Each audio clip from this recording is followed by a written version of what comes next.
Hello everyone, आप सब कैसे हैं। मैं उम्मीद करता हूं कि बहुत अच्छे होंगे और अपनी पढ़ाई को बहुत अच्छे से कर रहे होंगे। मैं Akash Kumar Bhadana ICT virtual classroom में आपका बहुत बहुत स्वागत करता हूं मेरे प्यारे बच्चों। जैसे आपको पता है मेरे प्यारे बच्चों, बेसिकली हमारी आपका जो है 11वीं क्लास है और 11वीं क्लास में हम लोग लेसन नंबर 4 आपका क्या देख रहे हैं। हम लोग लेसन नंबर 4 आपका देख रहे हैं, ठीक है, जिसमें हम सामाजिक अध्ययन की बात करेंगे और जो सामाजिक न्याय है हम उसकी, ठीक है, इसके विषय में हम लोग आपका बात करेंगे। सामाजिक न्याय, सामाजिक अध्ययन, ये सारी चीजें वगैरह क्या है, इसको हम लोग आपका देखते हैं, ठीक है।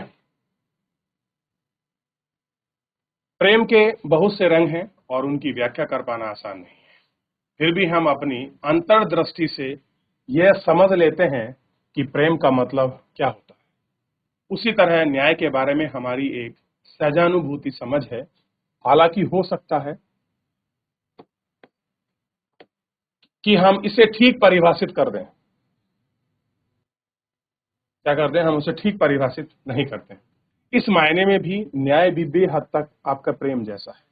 इसके अतिरिक्त प्रेम और न्याय दोनों ही अपने समर्थकों के प्रभावहीन अनुक्रिया पैदा करते हैं। जैसे प्रेम में वैसे ही न्याय का कोई बुरा नहीं हो सकता। प्रत्येक इंसान अपने लिए कुछ हद तक बाकियों के लिए न्याय चाहता है, लेकिन प्रेम और न्याय में एक अंतर है। प्रेम उन लोगों के लिए रिश्ते का एक पहलू है जिन्हें हम अच्छी तरह जानते हैं, जबकि न्याय का सरोकार समाज के जीवन और सार्वजनिक जीवन की व्यवस्थित नियमों को तौर तरीके से है। कैसा है? सामाजिक तौर तरीके, नियम, और उस तरीके से हम इनको देखते हैं जिनके द्वारा समाज के विभिन्न सदस्यों के बीच सामाजिक लाभ, सामाजिक कर्तव्य का बंटवारा किया जाता है। न्याय के प्रशासनिक राजनीतिकरण का आपका केंद्रीकृत महत्व के रूप में रखा।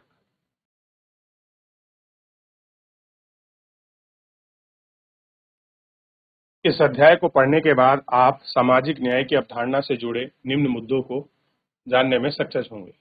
आप न्याय के उन सिद्धांत को पहचान सकेंगे जो अलग अलग समाज में अलग अलग समय पर सामने आए। कह रहे आप उनको जान सकेंगे, उन समाज के उन मुद्दों को जो हुए। आप समझ पाएंगे कि वितरणात्मक न्याय क्या होता है। हम रूल्स के तर्क पर चर्चा करेंगे। निष्पादन और न्याय परख आपका समाज के तत्वों के हित और उसके तार्किक आधार को सिद्ध किया जा सकता है। कैसा है, कैसे उसके तार्किक आधार पर रूल्स और रेगुलेशन को हम लोग सिद्ध कर सकते हैं, ठीक है। ये हम देखिए बात कर रहे हैं सामाजिक न्याय क्या है। देखिए, तमाम संस्कृति और परंपराओं को न्याय के प्रश्न से जूझना पड़ता है। बहुत सारी संस्कृति हैं, बहुत सारी परंपराएं हैं जो हमको रूल और न्याय से जूझना पड़ता है, भले ही हम उन्हें इस अवधारणा की विभिन्न तरीकों से की गई है। उदाहरण के लिए प्राचीन भारत समाज के न्याय धर्म के साथ जुड़ा हुआ है। धर्म या न्यायोचित सामाजिक व्यवस्था का कायम रहना राजा की प्राथमिक कर्तव्य माना जाता है। प्राथमिक कर्तव्य क्या है कि राजा अपने जो न्यायोचित तरीके हैं उससे वो आपका जुड़ा रहे, उससे वो आपका लगा रहे। चीन के दार्शनिक कन्फ्यूशियस का तर्क था कि गलत करने वालों को दंडित करें और भले लोगों को पुरस्कृत किया जाए। तो चीन के एक दार्शनिक हुए हैं जिनको कहते हैं आपका कन्फ्यूशियस। इन्होंने आपका कहा है कि जो लोग बुरे हैं, जो काम गलत करते हैं, उनको पनिशमेंट होना चाहिए, जो अच्छा करते हैं उनको रिवॉर्ड यानी कि पुरस्कार देना चाहिए, ठीक। और ये काम कौन करे? ये राजा को न्याय कायम रखना चाहिए। ये जिम्मेदारी किसकी है? ये राजा की जिम्मेदारी। ईसा की 4वीं शताब्दी में एथेंस यानी कि यूनान के एक बहुत बड़े दार्शनिक हुए जिनका नाम है प्लूटो, और प्लूटो की अपनी बुक है द रिपब्लिक में न्याय के मुद्दों पर चर्चा की है। कैसी? The Republic. सुकरात और उनके युवा मित्र गानुकाओ और एडमिट ने के बीच लंबी वार्ता के जरिए प्लूटो ने दिखाया है कि हमारा न्याय से सरोकार होना चाहिए। उन नौजवानों से सुकरात ने पूछा है कि हमें न्याय संगत क्यों होना चाहिए। उनका आकलन यह था कि जो अन्याय है, अन्याय है, वही न्यायी लोगों में ज्यादा बेहतर स्थिति में है। अन्याय जो है वो क्या है? वे आपका ज्यादा बेहतर स्थिति, जो अपने स्वार्थपूर्ण के लिए यानी कि स्वार्थ पूर्ति के लिए कानून तोड़ता मरोड़ता है और कर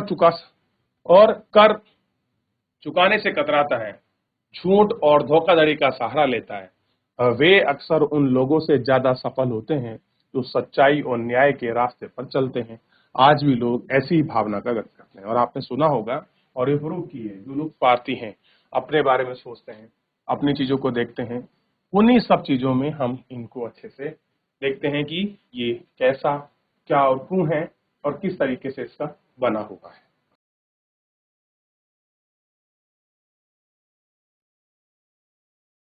आगे बढ़े। सुकरात ने उन नौजवानों को याद दिलाया कि यदि हर कोई अन्याय हो जाएगा, यदि हर आदमी अपने स्वार्थ के लिए कानून के साथ खिलवाड़ करेगा, तो किसी के लिए भी अन्याय से लाभ पाने की गारंटी नहीं करेगा। कोई भी सुरक्षित नहीं रहेगा और इसे संभव है कि सबको नुकसान पहुंचेगा। इसलिए हमारा दीर्घकाल हित में है हम कानून का पालन करें और न्याय बने। सुकरात ने स्पष्ट किया कि हमें न्याय के अर्थ को स्पष्ट रूप से समझने की जरूरत है, ताकि हम यह देख सकें कि न्याय संगत होना क्यों महत्वपूर्ण है। उन्हें बताया गया है कि न्याय का मतलब सिर्फ यह नहीं होता कि हम मित्रों की देखभाल करें, दुश्मनों का नुकसान करें या अपने हित के पीछे लगे रहें। न्याय के तमाम लोगों की भलाई में निहित है। जैसा हम एक डॉक्टर अपने मरीजों की भलाई की चिंता करते हैं, उसी तरह न्याय संगत शासक सरकार को भी जनता की भलाई की चिंता करनी होगी। जनता की भलाई सुनिश्चित में हर व्यक्ति को उस वाजिब हिस्से में देना होगा।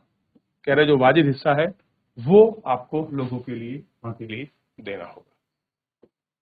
यह विचार न्याय के हर एक व्यक्ति को उस आवाजी हिस्से में देना शामिल है। न्याय हमारी समझ का महत्वपूर्ण अंग बना हुआ है। बहरहाल प्लेटो के जमाने की तुलना में आज हम समझदार जरूर बदलती है। किसी व्यक्ति के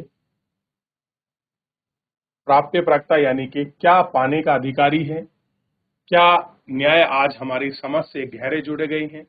मनुष्य होने के नाते हर व्यक्ति प्राप्त क्या है। जर्मन दार्शनिक इमैनुएल काउंट के अनुसार मनुष्य की गरिमा होती है और सभी व्यक्ति गरिमा में स्वीकृति है। तो हम हर एक पल प्राप्य यह होगा कि अपनी प्रतिभा के विकास और लक्ष्य की पूर्ति के लिए अवसर हो। न्याय के लिए जरूरी है कि हम लोग तमाम व्यक्तियों को सुनिश्चित करें ताकि बराबरी अहमियत दे सके। क्या सके तो बराबरी है, हम उस बराबरी का अहमियत आपको दे सके। ठीक है, ये आपको देख के रखना। ठीक, देख लीजिए।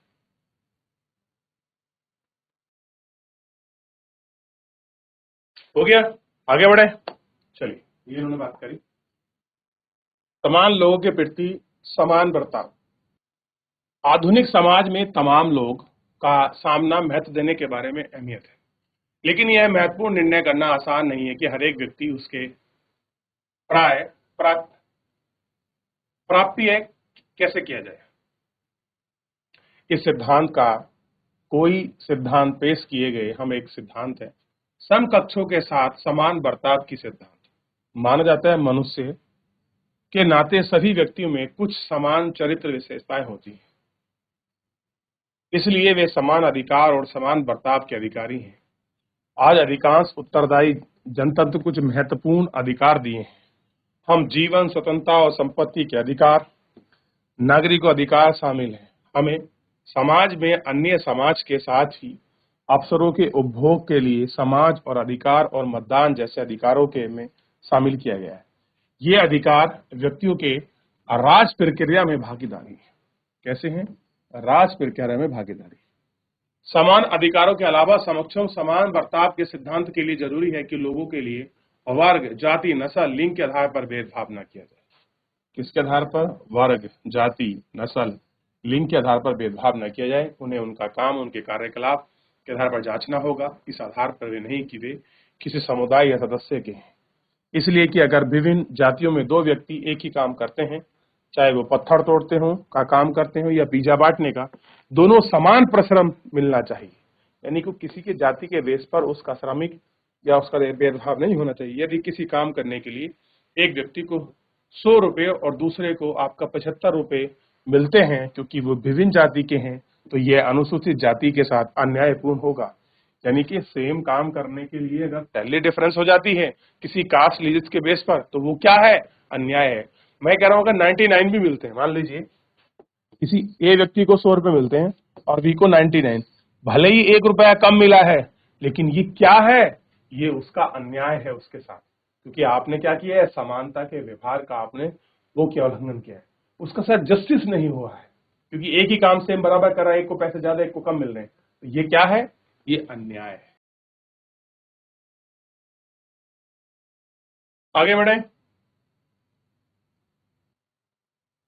अब न्याय कैसा होना चाहिए? सबके साथ समान। और न्याय की एक अवधारणा आई है, जिस न्याय की अवधारणा का नाम है समानुपातिक न्याय। बहरहाल समान बर्ताव समान न्याय का एक मात्र सिद्धांत नहीं है। कह रहे समान बर्ताव हो, समान सिद्धांत मिले, उसका एकमात्र बर्ताव नहीं। ऐसी परिस्थितियां हो सकती हैं जिसमें हम महसूस करते हैं कि हमारे समान बर्ताव अन्याय होगा। मसलन अगर हम स्कूल में यह फैसला किया जाए कि परीक्षा में शामिल होने वाले तमाम लोगों को बराबर अंक दिए जाएंगे क्योंकि वो सब एक स्कूल के विद्यार्थी हैं।